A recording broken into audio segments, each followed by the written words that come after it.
یعنی وہ شخص جو زمین پر اور آسمان پر عرش کے سائے تلے سب سے سچا ابو ذر ہے، یہ آپ صلی اللہ علیہ وسلم نے آپ کو سرٹیفکیٹ دیا ہے۔ زہد انکساری میں آپ صلی اللہ علیہ وسلم نے سیدنا ابو ذر کو عیسیٰ ابن مریم علیہ السلام سے تشبیہ دی، آپ اندازہ لگا لیں۔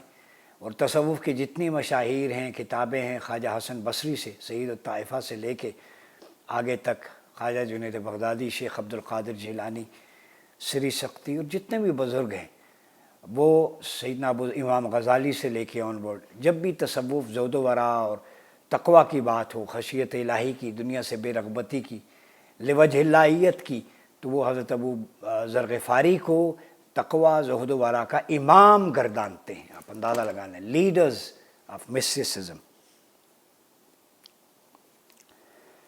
پھر ابو ذر جو ہیں یہ کسی حال میں بھی آپ نے سیدنا علی کرم اللہ وجہ الکریم کو نہیں چھوڑا، مقداد، عمار اور سلمان کی طرح، ٹھیک ہے، اور آپ کی عبادت غور و فکر پر تھی کہ آنکھیں اس قدر کے گڑے پڑ گئے تھے، روتے تھے۔ امام جعفر صادق نے ایک روایت میں فرمایا کہ ابو ذر کہتے ہیں مجھے 3 ایسی چیزیں ملیں جنہیں لوگ ناپسند کرتے ہیں، میں ان کو پسند کرتا ہوں، موت، غربت اور بیماری۔ کسی نے پوچھا کیوں؟ فرمایا موت اللہ سے ملاقات کا نام ہے، ادھر آنکھ بند ہو عالم ارواح میں رب کی جلوتوں میں، حسن میں، قربتوں میں بندہ جاتا ہے۔ غربت کہ دنیا کی لذت، بے رغبتی ہو اور ہر وقت اللہ رب العزت کی ذات میں فنائیت کے مقام پہ تھے، فنا فی اللہ کے مقام پر آپ کہہ سکتے ہیں یقیناً۔ بیماری اس لیے آپ فرمایا حضرت ایوب علیہ السلام کی مثال ہے، کیڑا جب کوئی نیچے گرتا ہوا اٹھا کے واپس رکھتے، لوگ پوچھتے کیوں، تو آپ فرماتے یہ اللہ کی طرف سے بھیجا ہوا مہمان ہے، میں میزبان ہوں، تو میزبان ہوں تو لہذا یہ جتنا چاہے میرے جسم کو کھا لے، یہ فنائیت ہوتی۔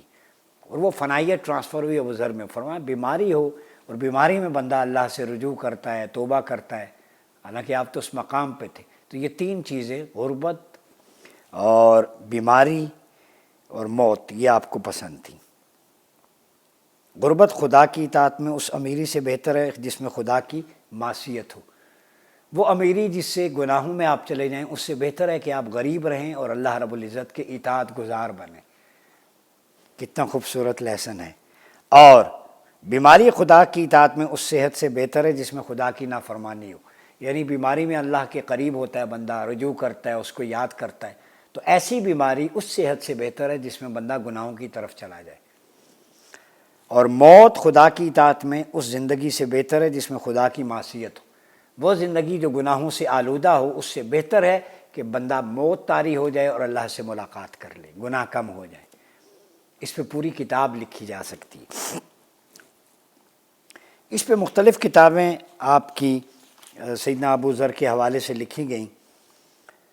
اس میں جو آپ کو 7 لیسن جو امام احمد معجم الطبرانی کے اندر آپ نے روایت نقل کی کہ 7 چیزیں میرے حبیب صلی اللہ علیہ وسلم نے مجھے 7 چیزوں کا حکم فرمایا۔ مساکین اور غرباء سے محبت رکھو، یہ آپ صلی اللہ علیہ وسلم نے جو حضرت ابو ذر غفاری کو 7 نصیحتیں کی ہیں، پلے باندھ لیں۔ یہ کوئی صاحب ثروت ہے، غریب ہے، کوئی بھی ہے، یہ 7 پرنسپل ہیں زندگی کو جینے کے، ٹھیک ہے۔ مساکین اور غرباء سے محبت، کوشش کیا کریں ورک پلیس پہ جہاں بیٹھیں، گارڈز ہوتے ہیں وہاں، کچن والے، لوور سٹاف، ان سے خوش اسلوبی سے بات کرنا، بیٹھنا، ان کا حال احوال پوچھنا، ان کی داد رسی کرنا، ٹھیک ہے، اس سے یہ مراد ہے۔ آپ فیکٹری آنر ہیں، اپنے ورکرز کا خیال رکھیں، چینل کے آنر ہیں، ان سے ہر کسی کی خبر گیری کریں، ان سے پوچھیں۔ تو یہ سنت ابو ذر ہے، یہ فرمان مصطفیٰ ہے کہ غرباء اور مساکین سے محبت رکھنا، ٹھیک ہے، ان کی ضروریات کا خیال رکھنا، ان کے چہروں پر مسکراہٹیں بکھیرنا، اور ان سے قریب رہنے کا حکم دیا۔ تو آج کل اسٹیٹس کانشیس لوگ ہوتے ہیں، انفیریورٹی کمپلیکس ہوتا ہے مختلف قسم کے، تو یاد رکھیں حضور کی حدیث یہ بھی ہے صلی اللہ علیہ وسلم کہ مجھے میری امت کے ناداروں اور غریبوں میں تلاش کرو۔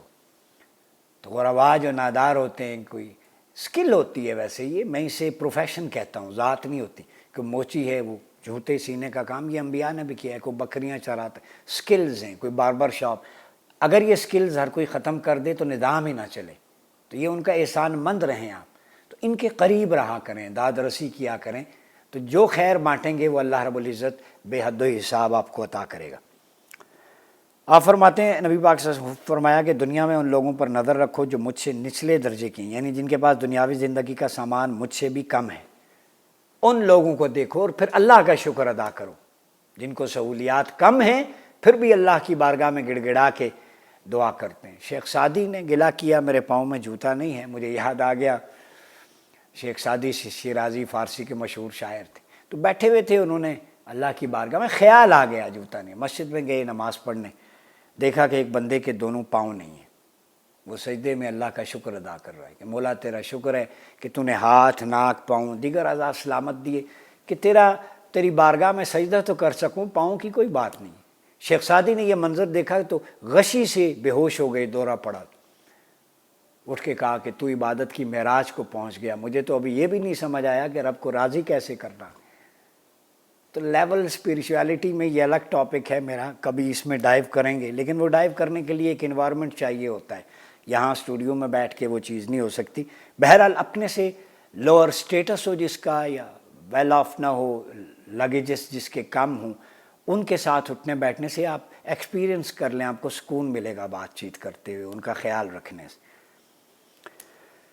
پھر ان پر نظر نہ کروں جو مجھ سے اوپر کے درجے کے ہیں، جو دنیاوی زندگی میں انہیں زیادہ دیا گیا، ان کو رول ماڈل نہ بناؤ کہ جن کے پاس مال و ثروت، اقتدار ہے۔ اب میں حضرت ابو ذر غفاری کی سائیکی پہ آتا ہوں۔ آپ نے چونکہ زیادہ وقت حضور کے پاس گزارا تو آپ کا رول ماڈل ڈائریکٹ نبی اکرم صلی اللہ علیہ وسلم کی ذات تھی، جو کچھ آپ سے سنا سیکھا اسی پر کاربند رہے۔ تو قرآن و سنت کا عملی ذائچہ اور نمونہ اگر دیکھنا ہے تو سیدنا ابو ذر غفاری کی ذات ہے۔ میں نے جتنا اسٹڈی، میری 2 منقبتیں ان پہ ہیں، کسی دن آپ کو سناؤں گا، وہ ڈائری گھر میں رہ گئی ہے، میں نے لکھے تھے، ایک ابو ذر کے اس بحر پہ اور ایک غفاری کی بحر پہ، وہ میں ایک دن یاد آ گیا، میں آپ کو سنا بھی دوں گا۔ تو یہ شہنشائیت، اقربا پروری، یہ لوٹ مار، یہ صاحب ثروت، یہ ابو ذر غفاری کے نزدیک ہیج تھا، چونکہ حضور نے آپ کو حکم دیا تھا کہ ایسے لوگوں میں نہیں اٹھنا، تو انہوں نے اپنا لیول وہی رکھا جو آپ صلی اللہ علیہ وسلم نے انہیں تعلیمات دی۔ تو حضور کا سچا عاشق ظاہراً بھی باطناً بھی تعلیمات میں بھی سیدنا ابو ذر تھے، جو ہو بہو آقا علیہ الصلوۃ والسلام کی پریکٹسز کو پروموٹ کر رہے تھے اپنی ذات کے ذریعے اور دعوت کے ذریعے۔ پھر دوسری حدیث میں ہے کہ ایسے بندے سے کرنے سے بندے میں صبر اور شکر پیدا ہوتا ہے۔ ابو ذر فرماتے ہیں مجھے آپ صلی اللہ علیہ وسلم نے حکم دیا میں اپنے اہل قرابت کے ساتھ صلہ رحمی کروں، قریبی رشتوں کو جوڑوں، سلوک حسن کے ساتھ کروں، اور جو رشتہ داروں کے سل من قطعک، یہ بھی تعلیمات مصطفیٰ حدیث میں، جو توڑے اس سے جوڑو، خود کال کر لیا کریں۔ تو صلہ رحمی، قرابت داری، عمر میں بھی برکت ہوتی ہے، رزق میں بھی، یہ بھی ان کا آپ کا ایک لیسن ہے۔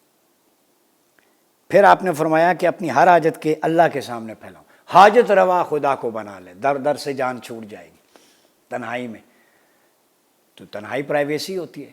صلاۃ، پریئر 5 ٹائم جو ڈیلی پریئر ہے، is just like a private conversation with almighty Allah, no one can intervene. آپ دل کی بات کہیں، زبان پہ نہ لائیں، آنکھوں سے آنسوں، اور عرفا کا معمول یہ تھا کہ وہ آنسوں چھلکاتے تو وہ عرش پہ جا ٹپکتے، وہ بات ادھر ٹرانسلیٹ ہو جاتی۔ تو مقام وہ رکھیں کہ بولنے کی حاجت نہ رہے، خیال سے پہلے آنسوں ٹپکے تو ادھر آواز پہنچ جائے۔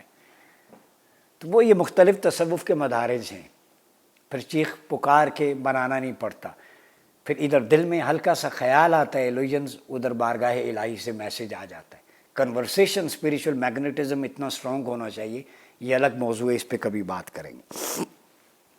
پھر فرمایا حق بات کہوں جو لوگوں کے لیے کڑوی ہو، خواہشات اور اغراض کے خلاف بری لگے، اور آپ نے حکم فرمایا راستے میں کسی ملامت کرنے والے کی ملامت سے نہ ڈروں کہ ابو ذر تیرے کپڑے پھٹے ہیں، تو فقیر ہے، کون سی زندگی گزار رہا ہے، اس سے نہیں ڈرنا۔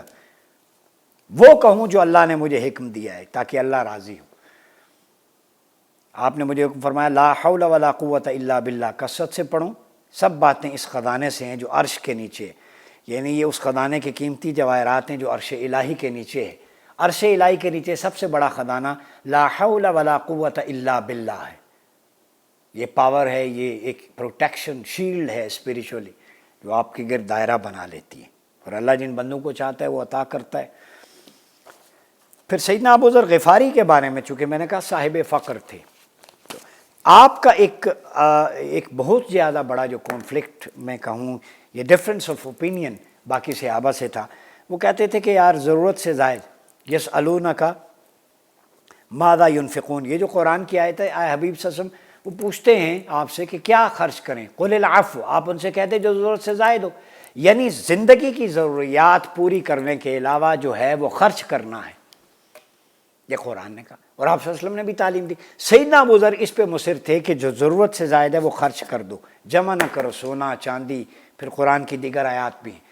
اس پہ ان کا حکام سے، گورنروں سے اختلاف رہتا کہ تم جمع کیوں کرتے ہو۔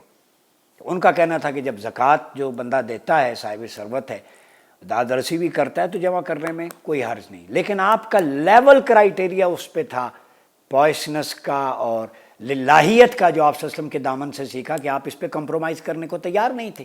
سیدنا عثمان کے دور میں جب آپ بہت زیادہ ایسا کرتے تھے تو عبد الرحمن بن عوف یا ابی بن کعب دونوں میں سے ایک کے بارے میں کہ انہوں نے کہا کہ جی دنیا جمع کرنی چاہیے، آپ اگر زکوٰۃ وغیرہ دیں، تو سیدنا ابو ذر اپنی لاٹھی اٹھا کے ان کو مارنے لگے، پھر بیچ بچاؤ کرایا گیا۔ یعنی اتنا آپ کے اندر ایک اس لیول کا پرفارمنس دی آپ صلی اللہ علیہ وسلم۔ پھر سیدنا عثمان نے آپ کو کہا کہ آپ شام چلے جائیں، شام، امیر شام گورنر اس وقت کے جو تھے، ان کو پھر آپ نے دربار میں کہا کہ یہ آپ غلط کر رہے ہیں، جمع کر رہے ہیں، یہ لوگوں کا طریقہ نبی پاک کا نہیں ہے۔ تو انہوں نے حضرت عثمان کو لکھا کہ ان کو مدینہ بلائیں، مدینہ آئے، پھر وہی صورت ہوئی، آپ بازاروں میں جاتے اور بات کرتے کہ یہ اسراف ہے، فضول خرچی ہے، لوگوں کو خرچ کریں، بیت المال جمع خزانہ نہ کریں، اتنے بڑے بڑے محلات نہ بنائیں، جس کی وجہ سے افسوسناک امر ہے کہ آپ کو مدینہ سے بے دخل کرنے کا، جلا وطن کرنے کا آرڈر آیا۔ اور اس میں بعض روایتیں آپ نے خوشی سے قبول کیا۔ ربضہ ایک جگہ ہے، تو اس وقت مروان بن حکم جو ہے وہ گورنر تھا، اور اس کو کہا گیا کہ چیک رکھو۔ جب آپ مدینہ سے نکلے تو جو لوگ آپ کو الوداع کہنے جا رہے تھے وہ سیدنا علی، حسن حسین، سیدنا جعفر و عقیل، عمار بن یاسر اور مقداد، یہ لوگ تھے، اور اس مدینہ کی باؤنڈری سے آگے نہیں گئے کیونکہ حکم تھا۔ تو سیدنا علی نے ابو ذر سے کہا کہ یہ ہمیں، چونکہ ہم آپ کی اعانت کرتے، حکم یہ ہے۔ تو ان کے بارے میں ہے کہ آپ صلی اللہ علیہ وسلم کو ایک دفعہ غزوہ تبوک میں آپ اونٹنی کے ساتھ گئے تو پیچھے رہ گئے، تو لوگوں نے کہا فلاں رہ گیا، فلاں رہ گیا، فرمایا ابو ذر ہے، وہ بھی نہیں آئے۔ تو دور سے دیکھا اونٹنی آ رہی، غبار سے ہٹی ہوئی، تو جب آئے تو حضور بڑے خوش ہوئے، فرمایا ابو ذر پیچھے رہ گئے، فرمایا اونٹنی تھک گئی تھی تو میں نے اپنا سامان کندھے پہ اٹھا کے پیدل چل پڑا، قربان اس عظیم ہستی پر۔ جب حضور آئے تو فرمایا ابو ذر کبھی پیچھے نہیں رہتا، ابو ذر افسوس کہ تو اکیلا چلا تھا، اکیلا رہے گا، اکیلا مرے گا۔ اور یہ بات درست ثابت ہوئی۔ ربضہ میں جب آپ بیوی کے ساتھ گئے، کھانا پینا کچھ نہیں تھا، وہاں علی لوگ گئے، تو بیوی بڑی پریشان ہوئی، تجہیز و تکفین کون کرے گا؟ فرمایا کوئی پریشانی نہیں، مجھے میرے حبیب صلی اللہ علیہ وسلم نے فرمایا جب اکیلے مرو گے تو مسلمانوں کی ایک جماعت وہاں سے گزرے گی، تمہاری تجہیز و تکفین کرے گی۔ تو کچھ لوگ جو عمرہ کر کے آئے تھے، سیدنا عبداللہ بن مسعود رضی اللہ تعالیٰ عنہ کی اقتداء میں، مالک اشتر اور دیگر صحابہ نے دیکھا کہ وہ سیدنا ابو ذر ہیں، ان کی بیوی سے پوچھا تو سیدنا عبداللہ بن مسعود جو ہے وہ غشی سے بے ہوش ہو گئے کہ وہ عظیم صحابی رسول اس وقت۔ تو ربضہ میں ہی آپ کی قبر ہے، بعض ذرائع کے مطابق وہاں پہ ابو ذر مسجد بھی ہے۔ تو ویرانے میں، حشر میں بھی اکیلا اٹھے گا، دنیا میں بھی اکیلے رہے حضور کے بعد، ہجرت میں ربضہ میں چلے گئے، وہاں بھی اکیلے تھے، اور صحرا میں ایک ہی قبر، اکیلا، یونیکنیس اسے کہتے ہیں، سیدنا ابو ذر غفاری۔ تو آپ کی تعلیمات کو آج نوجوانوں کو روشناس کرانے کا مقصد یہ ہے کہ جب بھی اسٹیٹس کو کی بات ہو، خزانوں کی، چیک اینڈ بیلنس کی، رولز کی، تو سیدنا ابو ذر غفاری کی آواز یہ ہے کہ قرآن و حدیث کی تعلیمات پہ کاربند رہو، بے شک جسم پہ گوشت نہ رہے، تنہا رہ جاؤ۔ اللہ کی فنائیت یہ ہے کہ اکیلے تو رہ جاؤ، اسی حال میں دنیا سے چلے جاؤ، لیکن اسلام کے ڈیوائن کے پرنسپلز پہ کمپرومائز نہ کرو۔